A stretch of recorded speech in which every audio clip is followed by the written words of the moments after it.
Көз каранды эмес мамлекеттер шериктештик аймагында Контак Kiwi деп коет, QIWE банк акча которуу системасы иштеп жаткан.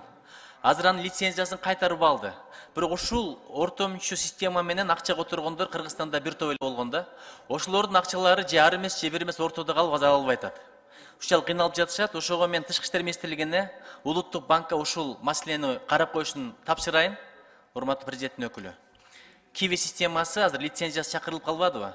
Ушуну колдонгондордун акчалары ортодо же ары кетпей, же бери кетпей кыйналып аткан мезгили да. Анан бир жөнөкөй айылдын маселесин айтып коеюнчу.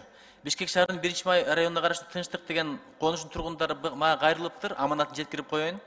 Транспорт маселеси боюнча автобус, маршрутка, такси, бус өтөгөйгө болуп жатыптыр. Азыр 211 маршруттук такси каттайт экен. Бул абдан узак аралыкта келип атыптыр да 2 сааттачы. Мурда 9 автобус каттачу экен, азыр аны да линиядан алып койгон экен.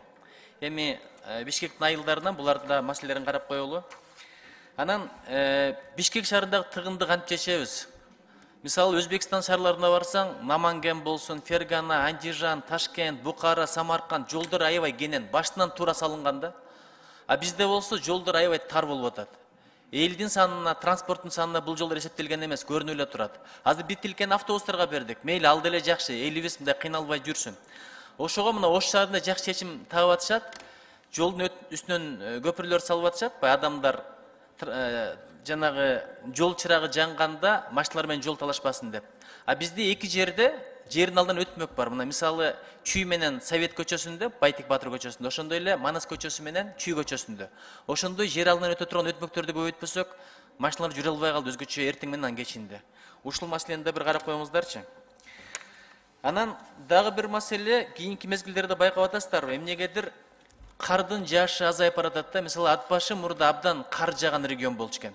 Мен мисалы агындыларды окуп атып, абдан таң калдым. Ошол жакта Ой Терскен айылы жөнүндө жазылган, дегеле Ат башы жөнүндө жазылган.